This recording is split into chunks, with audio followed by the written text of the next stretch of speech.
That's not my place, to answer, to even be able to give the answer to that. Cleveland just got turned upside down. Shedeur Sanders stepped onto that practice field Monday running with the second-team offense, and what happened next has everybody talking. Sanders uncorked a gorgeous touchdown bomb to rookie receiver Gage Larvadain during 11-on-11 drills. Corner Cameron Mitchell was in coverage, but it didn't matter one bit. The ball placement was surgical. Only Larvadain could reach it, and he hauled it in for 6 points that had the entire practice facility shocked. But here's what makes this crazy. Sanders did this while running behind Joe Flacco and Dillon Gabriel in the depth chart. Kenny Pickett missed Monday's session with a hamstring injury, making Sanders the third quarterback in the rotation, third string, limited reps, maximum impact. The film breakdown shows everything you need to know about Sanders' development. He stepped up in the pocket under pressure, set his feet properly, and delivered a frozen rope that split the defense. This wasn't some lucky heave. This was precision quarterbacking from a fifth-round pick who's supposed to be fighting just to make the roster. Jeudy dropped some major intel after the fourth training camp practice. When asked about the quarterback competition, Jeudy said he's seen them guys getting better each day, and they're working towards their goals, working hard, and doing what they're supposed to do on the field and off the field to be better than it was the day before. But Jeudy's body language told a different story.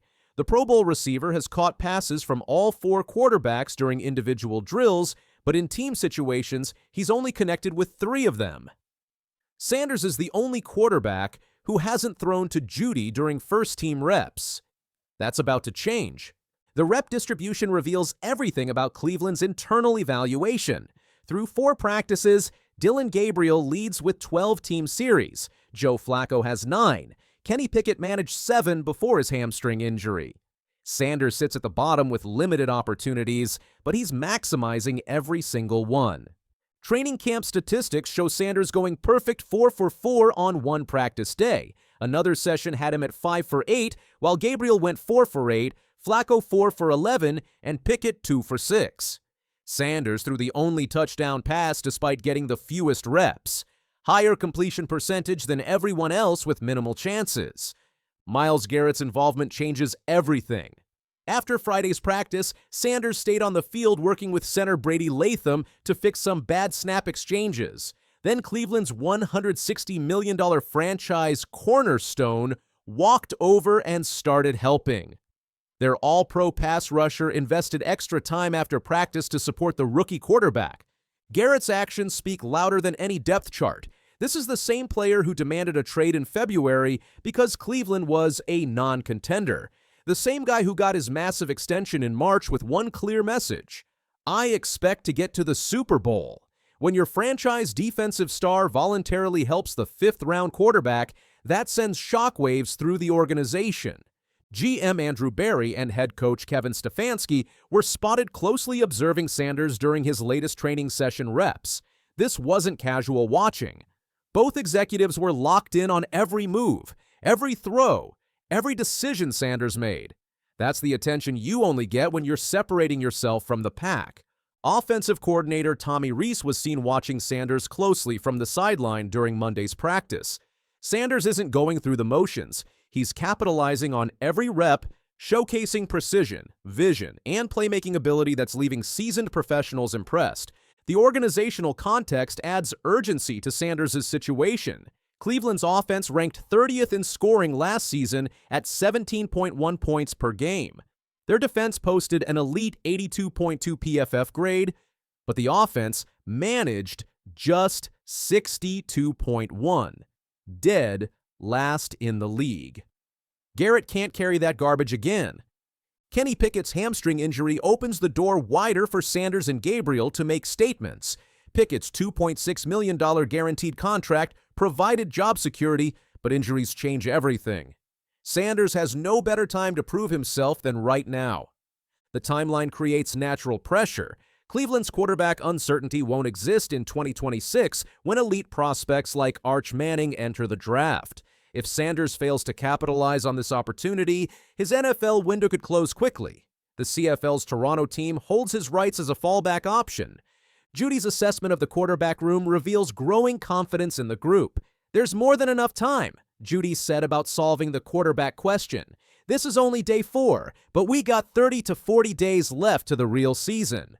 The Pro Bowl receiver is putting the responsibility on himself to make the job easier for the quarterback by getting open and creating separation.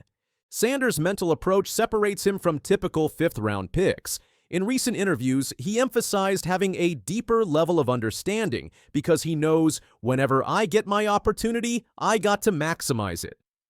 His mindset shift focuses on maximizing every rep and preparing mentally for his moment. The respect from veterans continues building. Sanders was seen grinding with Myles Garrett after practice, building chemistry with Cleveland's defensive anchor.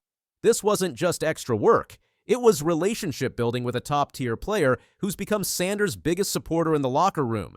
Jerry Jeudy's endorsement carries serious weight.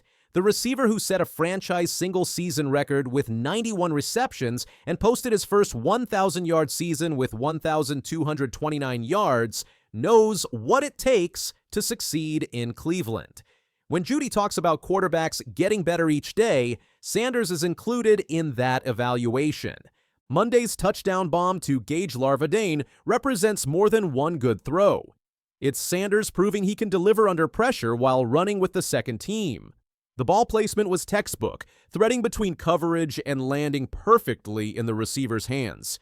Kevin Stefanski maintains there's no established pecking order, but actions contradict words. The head coach's increased attention on Sanders during practice sessions suggests internal evaluation is shifting.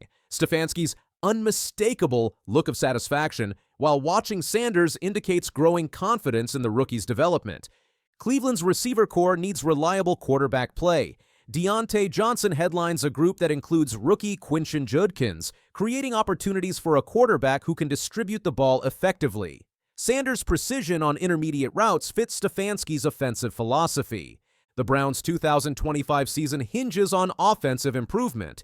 Garrett's championship expectations require scoring production that last year's unit couldn't provide. Sanders represents the unknown variable that could unlock Cleveland's potential or sink their playoff hopes.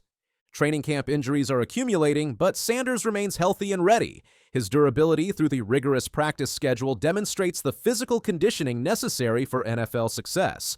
Every day he stays on the field is another opportunity to climb the depth chart.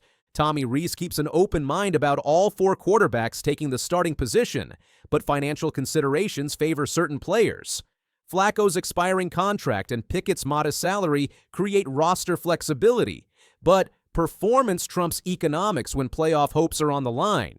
The evidence is mounting. Myles Garrett's after-practice support, Jerry Jeudy's positive assessment, Monday's touchdown bomb with the second team, coaching staff attention during practice sessions. Sanders isn't just surviving Cleveland's quarterback competition, he's positioning himself to win it.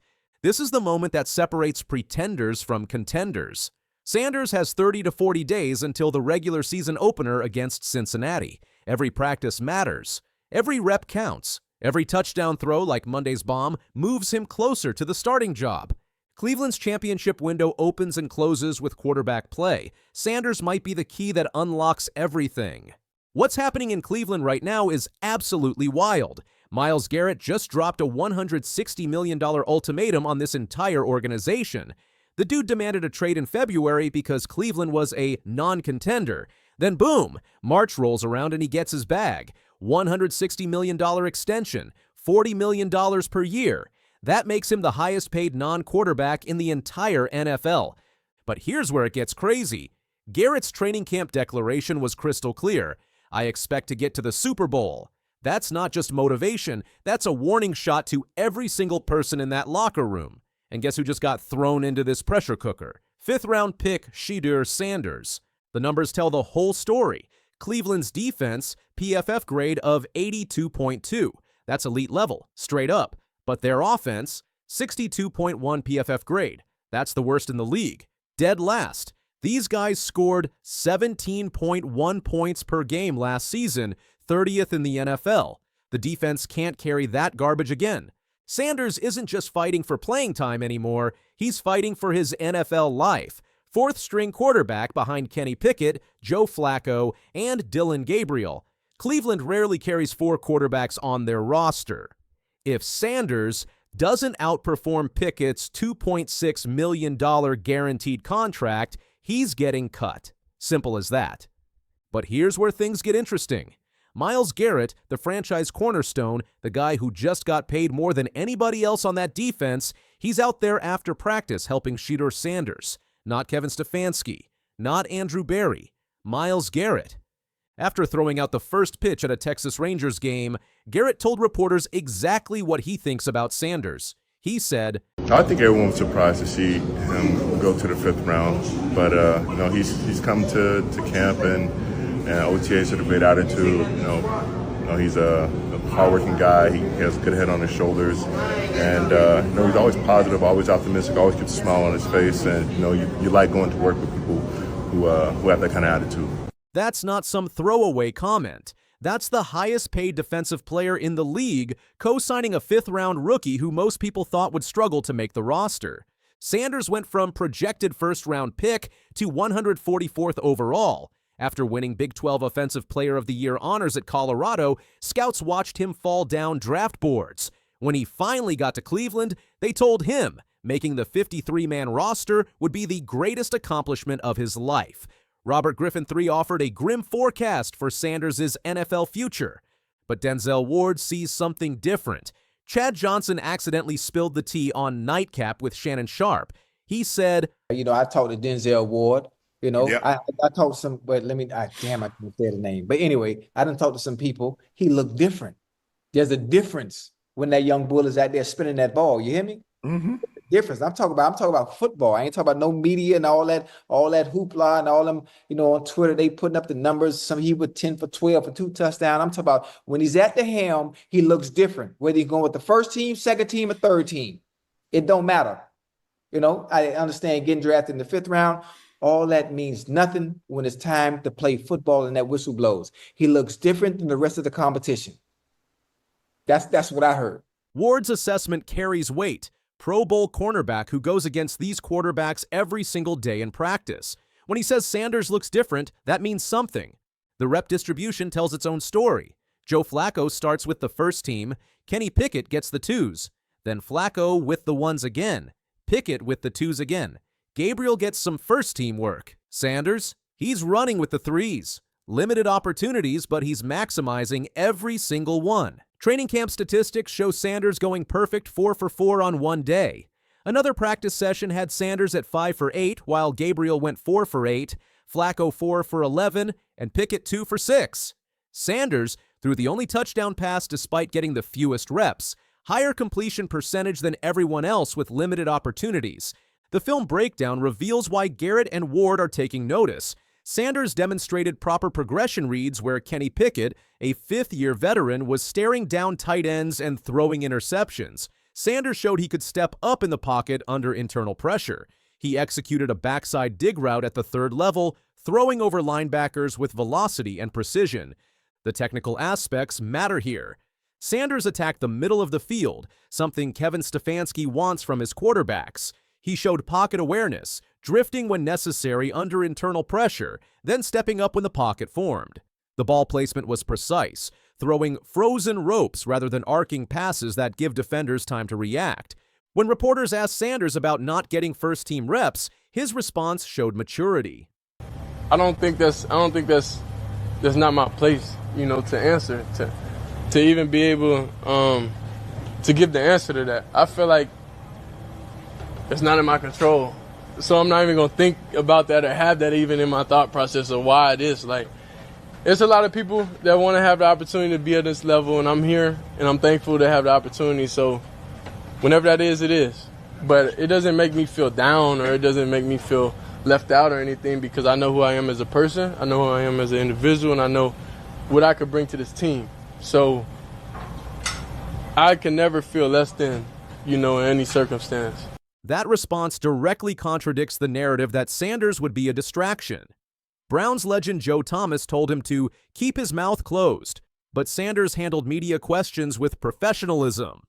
About fan support at training camp, Sanders kept his focus internal. He said, I'm definitely focused on getting completions when I get out there. So the external is cool. I'm thankful for it. I'm thankful for all y'all coming out here, being able to document everything.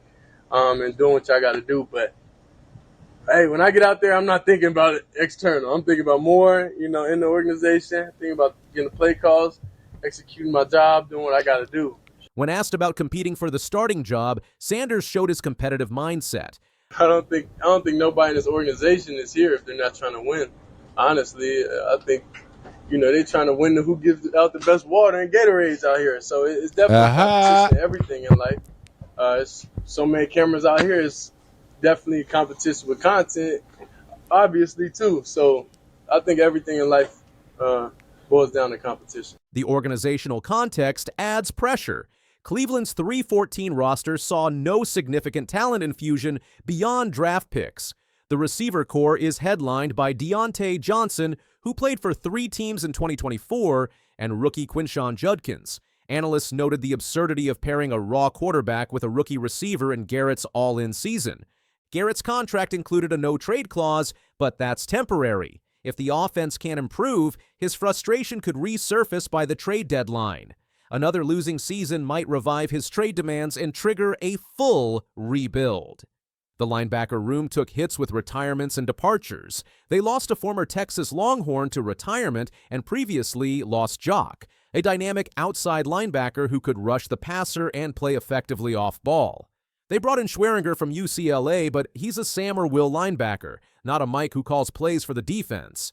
Training camp injuries started accumulating. Cedric Tillman went down holding his calf at the back of the end zone. Trainers stretched it out, possibly cramping, but the physical toll of camp was showing. Kevin Stefanski maintained there's no established pecking order. We're so far away from that type of thought process. Honestly, we're in our installation phase. It's the off-season, it's OTAS, so we're going to keep the focus there. Once you get into training camp, of course you're getting ready to play games and ultimately getting ready for playing the season, but right now, that's not our focus. Tommy Rees, the offensive coordinator, kept an open mind about all 4 quarterbacks taking the starting position. Financial considerations favor Flacco's expiring contract and Pickett's modest $2.6 million salary, making it tough for Gabriel and Sanders. The timeline creates urgency. Sanders has no better time to prove himself. Cleveland's quarterback uncertainty won't exist in 2026 when elite prospects like Arch Manning enter the draft. If Sanders fails, Toronto holds his CFL rights as a fallback option. Garrett's March extension was supposed to solve Cleveland's contention concerns, but it created new pressure. His vocal standards permeate the locker room. His criticism of last season's really bad year and emphasis on everyone chasing higher standards daily indirectly targets an offense that ranked 30th in scoring. The full team stayed after practice for extra work. Sanders was visible in his one-sleeve shirt, putting in additional time with all position groups. This contradicted narratives about lack of work ethic or commitment. And we also talked to the young quarterbacks. Shedeur Sanders, he talked a lot about just putting his head down, going to work and getting better. He's not worried about all the noise outside of this building. Of course, everybody is christening him the day one starter from a national standpoint. He's not worried about that. He's just out here trying to get better every single day. It doesn't matter to him if he's working with the first team, if he's not, and he's really, really getting better, and he's focused. Sometimes the best way to expose a broken system is to let it expose itself, and that's exactly what happened when a veteran NFL reporter thought she could rattle rookie quarterback Shedeur Sanders during what should have been a routine press conference. It's July 18th at Cleveland Browns training camp. The cameras are rolling, reporters have their notepads ready, and everyone's expecting the usual rookie quarterback questions. You know the drill. How's the playbook coming along? What's it like working with the coaches? Standard stuff. But Mary Kay Cabot, who's been covering the Browns for nearly 3 decades, had something else in mind. Instead of asking about football, she looked Shedeur directly in the eye and asked about his father Deion's health struggles. Not his preparation for camp, not his goals for the season, but a deeply personal question about his dad's medical situation. The kind of question that had absolutely nothing to do with why they were all sitting in that room. Now, let's be crystal clear about who Shedeur Sanders is. This isn't just some random 5th-round pick trying to make the team. This is a young man who's been in the spotlight his entire life, someone who's been media trained since he could barely hold a football. The son of primetime himself, carrying both the blessing and the burden of that legendary name. and Mary Kay Cabot knew exactly what she was doing. This wasn't some rookie reporter making an amateur mistake.